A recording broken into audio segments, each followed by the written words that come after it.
మేషరాశి వారు ఈ వారం తాము అనుకునేటటువంటి పనులన్నీ కూడా సమయానుకూలంగా పూర్తి చేసుకోగలుగుతారు.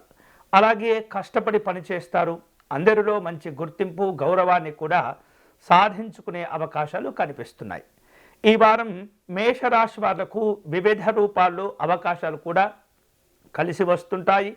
మీకు కలిగేటటువంటి ఆలోచనలు అన్నీ కూడా కార్యరూపంలో ముందుకు తీసుకువెళ్ళగలుగుతారు. అలాగే సంఘంలో విశేషమైనటువంటి గుర్తింపు గౌరవాలు హోదాలు కూడా పెరుగుతూ ఉంటాయి. మీరు అనుభవిస్తున్నటువంటి కొన్ని రకాల సమస్యలు, ముఖ్యంగా భూ సంబంధమైనటువంటి అంశాల్లో ఏవైతే మీరు పడుతున్నటువంటి ఇబ్బందులు ఉంటాయో వాటిని ఈ వారం పరిష్కరించుకునేందుకు ఎక్కువగా దృష్టిని కేంద్రీకరిస్తూ ఉంటారు. ఆధ్యాత్మిక దైవచింతన కార్యక్రమాల్లో పాల్గొంటారు. మీకు రావలసినటువంటి ప్రయోజనాలు, ఆర్థిక సంబంధమైనటువంటి పలు రకాల చక్కని విశేష లాభాలు కూడా ఈ వారం పొందేటటువంటి అవకాశాలు కనిపిస్తున్నాయి. దూరపు బంధువులను కలుసుకుంటారు. వినోదపరమైనటువంటి కార్యక్రమాల్లో పాల్గొంటారు. అలాగే ఉద్యోగము, వివాహ సంబంధమైనటువంటి ప్రయత్నాలు చేస్తున్నటువంటి వారికి ఈ వారం అనుకూలంగా ఉండబోతుంది. పలు రకాల ఆహ్వానాల్లో కూడా పాల్గొంటూ ఉంటారు. ముఖ్యంగా రాజకీయపరమైనటువంటి సభలు సమావేశాల్లో పాల్గొనే అవకాశాలు కనిపిస్తున్నాయి.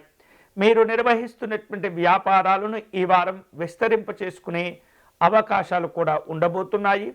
ఉద్యోగపరంగా పనిచేస్తున్నటువంటి వారికి చక్కని హోదా గౌరవాలు కూడా ఏర్పడుతూ ఉంటాయి. కళారంగంలో ప్రముఖుల నుండి మీరు ఊహించినటువంటి విధంగా పలు రకాల పిలుపులు లేదా ఆహ్వానాలు కూడా అందుతూ ఉంటాయి. ఈ వారం ప్రారంభంలో కొంత ఒడిదుడుకులు ఉన్నప్పటికీ, వ్యయప్రయాసలు ఉన్నప్పటికీ వాటిని అధిగమించగలుగుతారు.